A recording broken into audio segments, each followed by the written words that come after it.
Welcome, darlings, to C3 Films. Today we are going to be talking about It Wasn't That Good because it wasn't. I am Cheryl, and this, darling, is. The permanent friend zone, lackey of Cruella, Chris. And today we are going to be talking about me, Cruella DeVille. And, spoiler alert, we are going to ruin the movie for you. Shall we get started?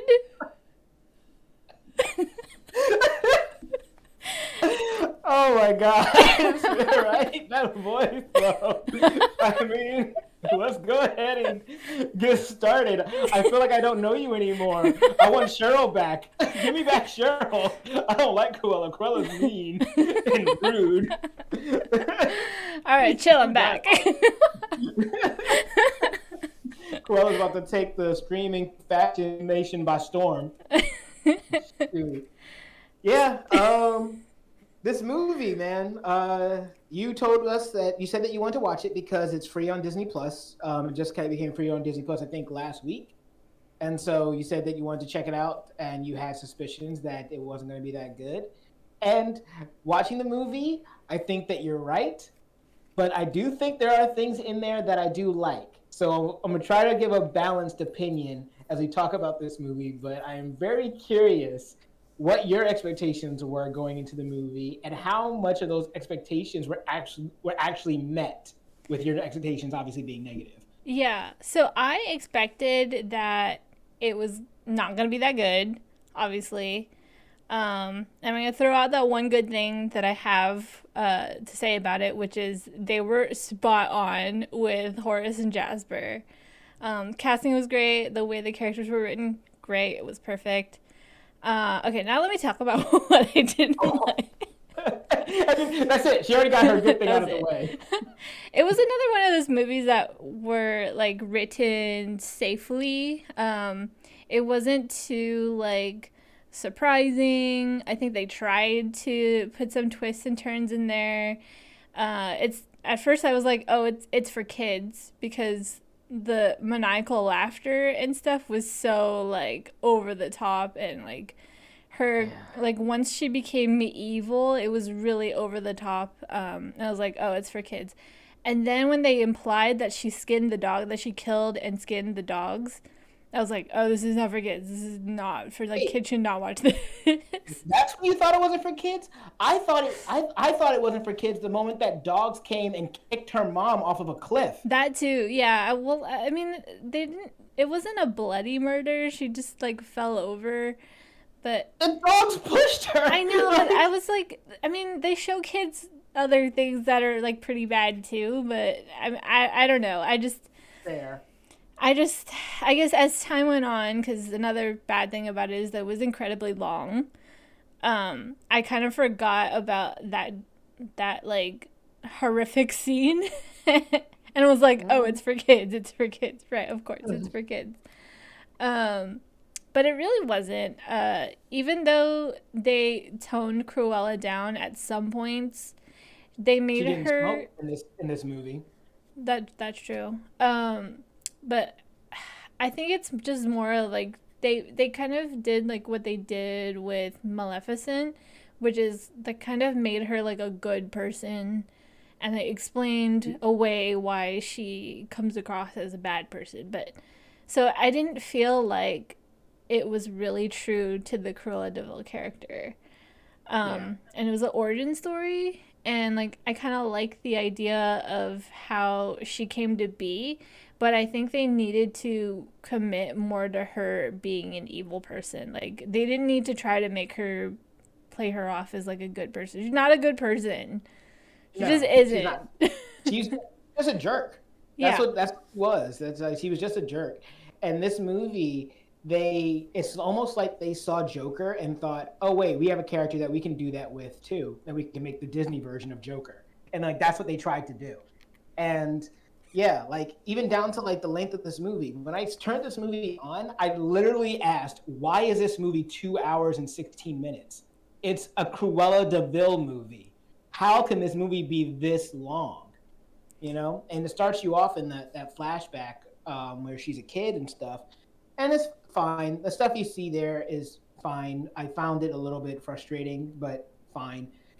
And then I remember just thinking to myself, okay, like you, I was thinking this is a kids movie, and then when the dogs start chasing her, she says, "Oh, I did something bad." And when the dogs started chasing her, and I'm like, but the dogs just chased you just because those dogs are jerks. You didn't actually do anything to those dogs. You didn't taunt them. You didn't do anything. So those dogs are actually just jerks. And now my first thought was, oh, okay, so this is going to explain why you don't like Dalmatians or something like that. And then it goes, and then it just gets like, they just magnify that by 11 because then the dogs come in and push her mom off a cliff. And I'm like, whoa, I did not see that coming. Like, that literally made me stop, not because I'm not used to seeing death in movies, but because based on the tone that we had for this movie, I wasn't expecting it to go there. Like, and like she is pushed off on screen and you see her tumble over and the camera follows her, pans down as you see her body fall down to the waves below. And this happens in front of the little girl. And I'm like, wow, what is the tone? So like, part of my issue with this movie was that it felt like tonally, it was all over the place. It seemed like it wanted to be this kind of serious, surreal, dark Joker movie, but then it almost wanted to be this fun Devil Wears Prada type of fashion war type movie. And then at the same time, it's also like a kids movie that they could have fun, but it's also for the people that saw the original cartoon because there are references to the original cartoon movie. So it was all over the place for me. Yeah, it definitely was. And it was also just because I like it when I don't know where I am in time and space in terms of when the movie is going to end. But it's bad when you think it's over, but then it keeps freaking going. And then there's another scene, and then there's another scheme, and then there's another thing. And like it's on and on and on. And I even looked like, how long is this movie? And then you think like, okay, that has to be the final thing. But there's still 20 minutes left. And I'm like, what is happening? Like, why is this movie still going? Like, how many encounters did they have? Like 3 or 4 or something like that? 4? Yeah, I couldn't even count. It was so many. And honestly, I thought the movie was going to end like an hour before it actually did. Yo, in my notes, I was like, because so when we talk about these movies that we don't like or that we say aren't that good, usually my critique when I always start is that, wow, I think the movie started off really strong and then it lost me. But here it was the opposite. I didn't like the way the movie started, but I liked the fashion stuff. I liked the dynamic with her family, like the guys. I liked how their relationship was panning out. And I found myself feeling like, okay, I'm actually enjoying some of this stuff. I'm enjoying seeing her try to like play with this fashion idea and like working in this. And then after there's like 3 major reveals in the movie, 2 of them come back basically back to back. One basically being like, oh, we have the MacGuffin of the movie, which is the necklace, which was my mom's. We're gonna steal that back. After we go to steal it, oh, I found out that you're actually the one who killed my mom. And then there's the twist at the end where it's like, no, I found that you actually are my mom. And it's like, yo, guys, it's a little too much. But by the time we got to the hour mark, I literally wrote down, why am I feeling like this movie is too long right now? Like I'm actively starting to feel like this movie should end. And when I look and see there's an hour left, I feel myself being like, what the heck? Yeah, it was just too much. Like you said, there's like too many twists and turns and stuff. It almost feels like they could have made this into 2 good movies. Mm-hmm. Right. Because there was just so much to tell, and I appreciate all the stuff that they put in to like give her texture and stuff. But I think one, like I mentioned earlier, they didn't commit to the character of Cruella. They made her someone else. And 2, they just had too much backstory. Like there was just too much story to tell, and in one movie. So I think they could have done 2 movies actually, and that would have been cool. I hope they don't do a second movie because I no. I don't know how much Please don't do another one. Depends on how much money this movie made. But I mean, I think that one of the things that the movie does well are the outfits. Like I found myself being excited to see what Cruella was gonna do to try to upstage the Baroness in the next showing. How what outfit she was gonna use and how it was gonna be like the when her first showing is admittedly kind of cheesy and the CGI fire on the dress is like whatever, but I mean it feels kind of whatchamacallit, Hunger Games esque. But I liked the idea of it, of her like coming in the white and burning it away and being like, voila, let me show you up. And then all these other moments that she shows up. One of my other favorite is the garbage dress, where she literally rolls out of the dumpster and then dips on the side, and then the dress is just so long and it's like it made out of like what looks to be garbage. Like that kind of stuff was cool to me. So I found myself at least enjoying the fashion in the movie, and it almost felt like if this was kind of like a more Devil Wears Prada type movie and not so much like Cruella, it felt like it probably could have been a little bit more enjoyable. So they could have focused on that aspect just a little bit more instead of trying to like make this try to change this character that we already know and are familiar with. Yeah, I agree. Because fashion definitely is one of the things about Cruella. That's where she like works. That's what Anita actually does. Is Anita works for Cruella, and Roger doesn't. Roger does not work for Cruella, so it's kind of flipped. Anita is actually, or maybe she does later. Maybe Anita will work as a fashion designer for Cruella later, but in this movie, Anita is a journalist, photographer. So that kind Right. of caught me off guard a little bit. I was like, Well, oh, also did in the cartoon. I mean, not that it has to match up, but in the cartoon, wasn't the whole thing about that movie that they were friends from college, like they were like roommates or something in college? I I'm feel like that's what it was. I don't remember them being friends from like grade school. I'm not sure if they mentioned that the original animation. They did Hmm. they did do something like that for the live action movie with Glenn Close. Oh, that's right. There was another movie. I Yeah, forgot about that. yeah. Which that one I think is actually better than this one.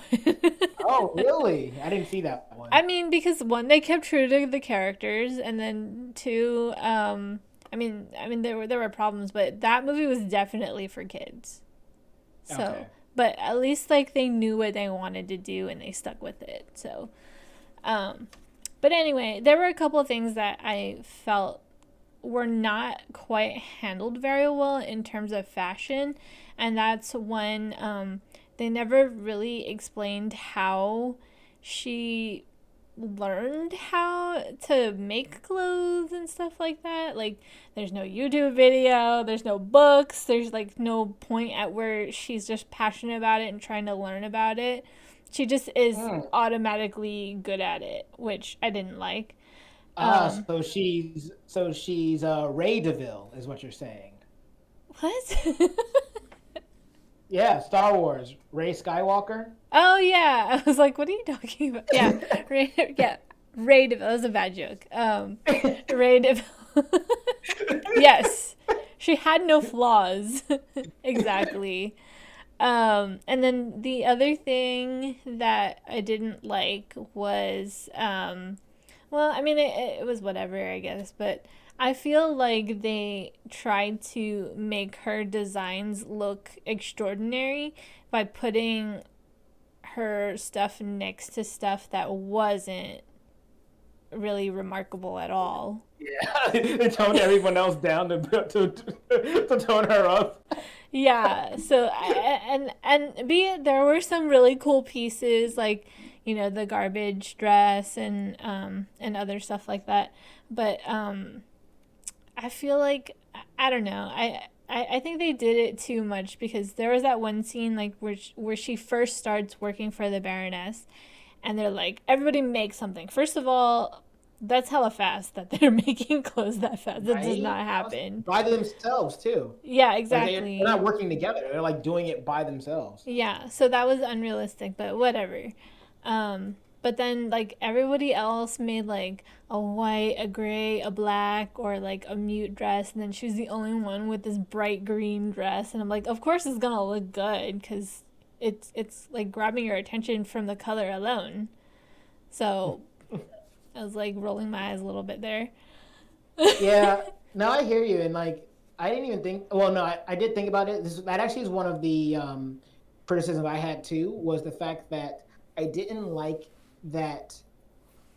Basically, the final twist of the movie, which is that she's the Baroness's daughter. I did not like that twist because it almost made it. It almost was trying to say like, oh, just fashion is in your blood, and that's the only reason that you can do fashion, not because you are somebody that like practiced or got good at it, had an interest and was like kind of talented, but then worked and that got better. It's just, oh, you were born a genius, so you were just born amazing, and because you were born amazing, and the only reason you were born amazing is because I'm amazing.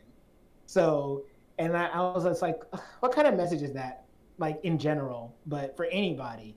Um, but yeah, like I I didn't mind like the war between the two, but I I actually felt like I liked the movie more when I thought that she was just a random person that was born into this and like had this kind of love. When I found out she was the Baroness's daughter, it detracted from something for me in relation to Cruella, and it just felt like it ended up just being this message of your legacy, and that's the only reason that you're able to even somewhat be as good as me because we're both the same. Yeah, and it's kind of funny because I actually predicted that they would say that the Baroness is her mom. Oh, really? Yeah, well, I mean, there were a lot of signs. Like when they go to visit the Baroness for money, and then like the mom is like, and then I'll keep quiet and I'll never come back again. You'll never see Mm. us again. And then two, like she kept trying to cover the hair. And then three, the Baroness is basically Cruella. Yeah, basically. The It's true. actual Cruella, the true Cruella. Yeah. Although because it's Disney, nobody can smoke a cigarette in this movie. That's true. Yeah. No, no, I mean, I agree, and I just the thing that I liked the most was the family dynamic and seeing some of the outfits. But beyond that, I found myself just being frustrated a lot of the times with the choices that they made. The it's it's whatever, but it's a nitpick. That bad CG water though, after she gets thrown off the cliff at the end of the movie and then has the parachute and goes into the water, I'm like, yo, Disney, y'all can't y'all can't make better water than this. Like y'all can't Yeah. find a pool or something. I Like, thought like the way she landed was like terrible. right? Yeah. Like it was just it almost looked like there was a jump cut or something, or they like dropped a frame somewhere. I don't know. Yeah. No, it looked very It was weird. choppy. So I was like, that was one of those times I got taken out of the movie. I was just like, okay, guys, what is this? But you know, like in general, I like the escalation for the at the middle of the movie, or I guess it's like at the 40-minute mark of the movie. Like I liked the idea of basically being like going from a simple I want to take my heirloom back to oh, you killed my mom. Now my purpose is to destroy you. Like that escalation works for me. And I think that's a good escalation to like stretch over the course of your movie. But it feels weird when you get that answer literally like 10 minutes after we just discovered that she had the necklace in the first place. And that's because they want to save the other twist for the end of the movie, which is the mom thing. So like I think the movie had some decent ideas, but I guess I just personally wasn't too fond of like the implementation of them. But I could see how they could work on paper, you know? Yeah. But they also did like, aside from story, they had voiceover, and you know how much I Oh love my god, they started with voiceovers. voiceover, and I was just like, yeah, right. I forgot voiceover. Cheryl's gonna be so upset. So upset. I just be consistent. That's all I ask. And then like then she had this really weird monologue where like, and that's when another time where I thought the movie was gonna end.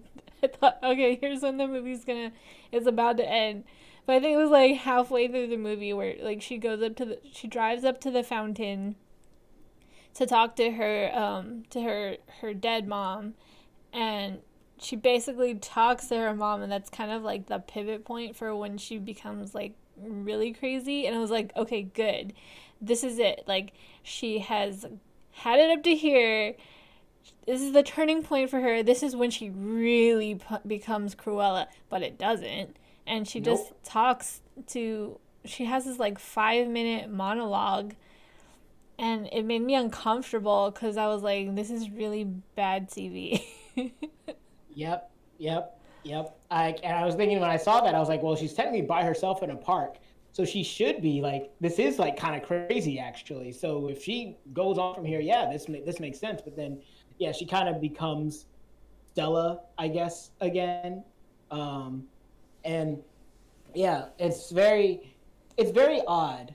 It's very odd what they decided to do for that character in the way of having like almost giving her borderline personality disorder, where she has like the Stella personality and then the Cruella personality, and the Cruella personality is her like evil personality, and then she like gives herself an excuse to kill off the good personality, quote unquote. Even though that character doesn't actually die, but it just gives her an excuse to just permanently be a jerk. So that kind of feels weird, but I guess the point is like that's who I am, so that's who I get to be. So Yeah, if you're evil, be evil. exactly. And I thought she was gonna start out as Estella, and there would be a turning point where she turned into Cruella. I mean, yes, that would be predictable and it would have been safe, but it also would be sensible. So Right. I don't know what else to say about that, like her character development. Um, Yeah. but yeah, the other thing that I kind of had a question about is who is Art, and what does Art do, and why is Art in the movie? I don't know why He's he's in there.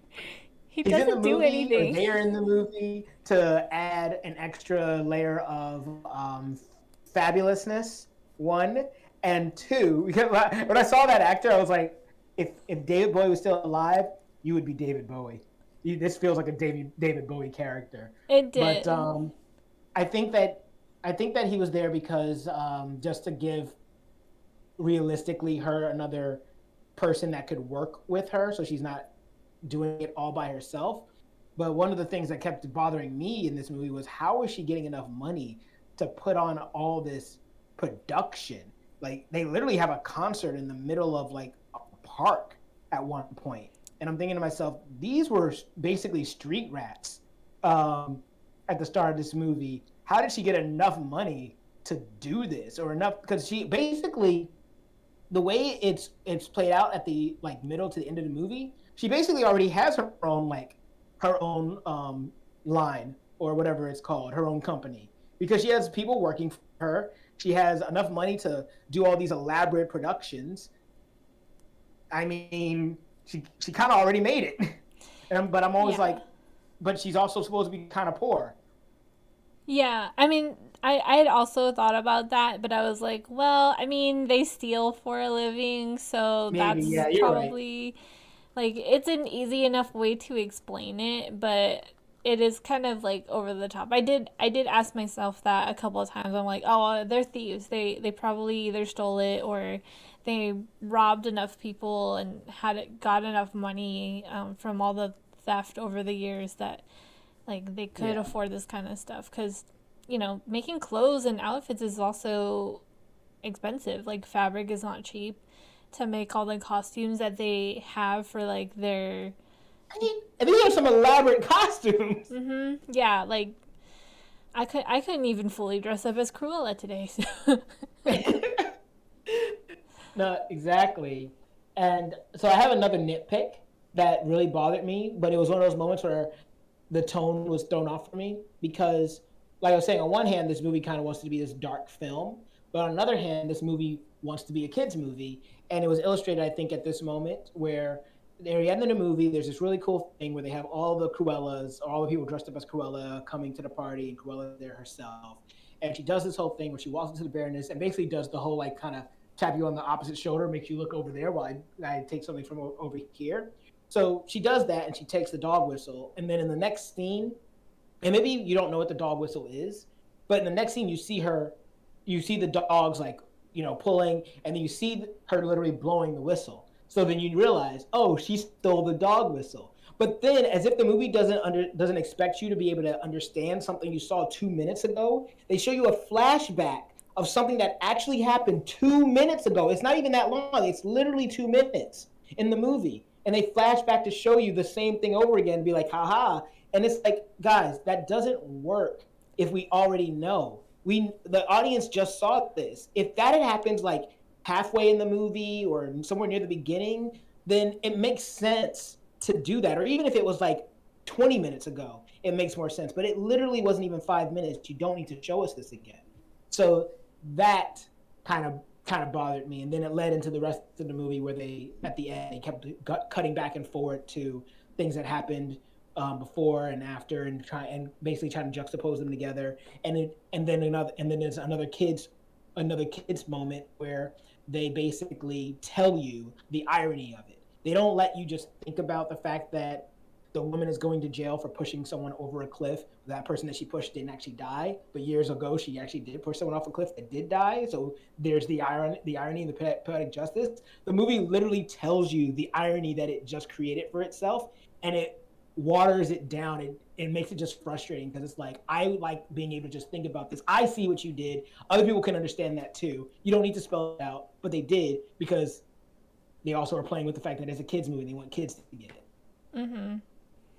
Yeah, and I think also just watching the whole thing with the Dalmatians bothers me too, and I even wrote it down. I don't think this is normal Dalmatian behavior, even if like they were trained and stuff, like for the sake of the characters in the movie, like the dogs being characters in the movie. I don't think it's a great way to represent dogs because especially like where you have the Dalmatians being the bigger dogs and they're being represented as like vicious, and then the smaller dogs are being represented as like your pal Heroes. Yeah, heroes. Yeah. And like it's actually quite the opposite. The little dogs are jerks. Bigger dogs are big bundles of cuddles. This is a false representation of animals. But yeah, it bothered me a little bit because I'm just like, I don't think Dalmatians are actually like this. So it's cool to have the idea that the Baroness has Dalmatians, but I don't like how they used the idea of Dalmatians, I guess. Yeah. Speaking of those Dalmatians, I have a question for you. The bad CGI? So at the end of the movie, Cruella, like I guess what, Gypsy, is that the name of the dog? Whatever. I forget the name, the dog name, but the dog gives birth to puppies, clearly. And because it's bigger, and Wallace, Roland, forget that guy's name. Whatever, the big guy. Jasper and Horace. Horace asks, hey, is this dog bigger? Because the dog is pregnant. And then at the end, our two characters from the other movie, Roger and Anita, they get dogs, right? They get their little Dalmatians. So, fine, cute. However, two things.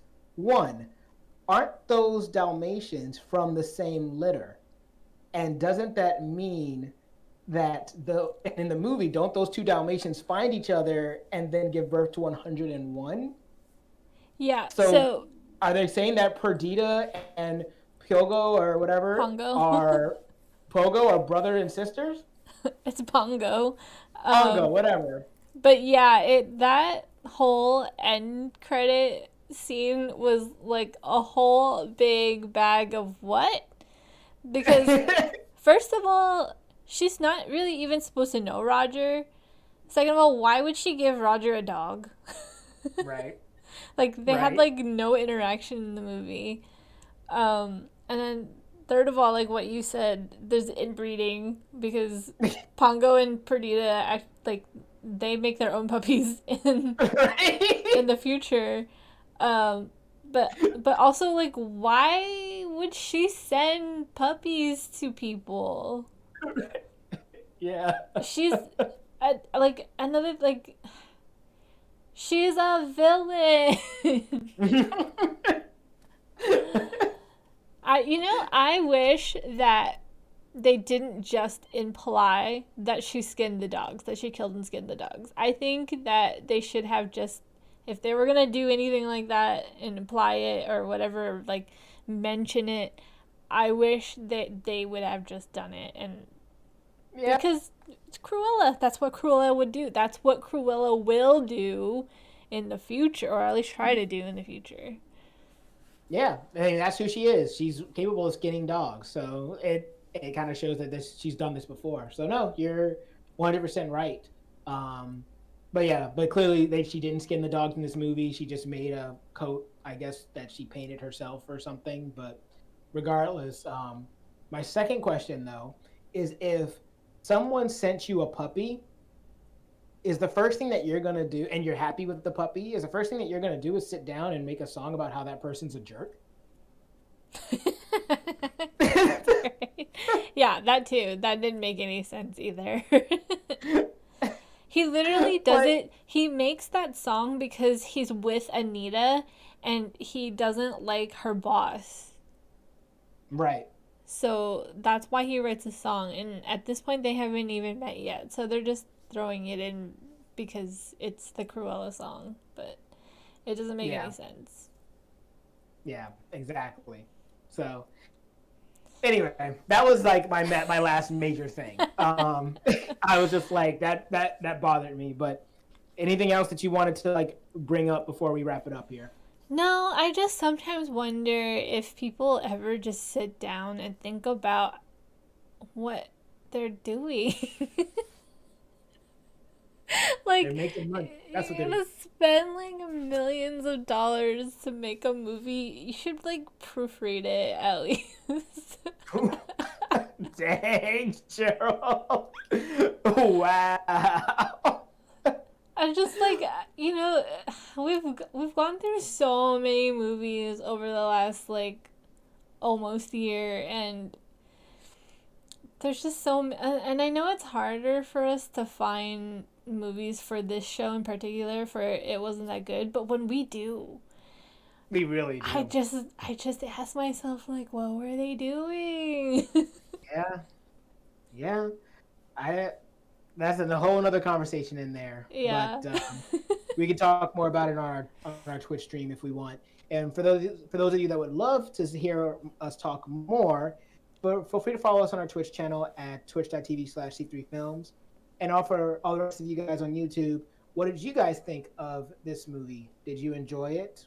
Like, did you think that it was just as bad as what they did with Maleficent, where they try to make these villains heroes and misunderstood? Are you tired of that? Whatever you think, comment below. Let us know. And we're down there. If you give us a like, share, subscribe. Even if you don't, though, I have been Chris, and this fabulous darling has been Cheryl, darling, have a good night.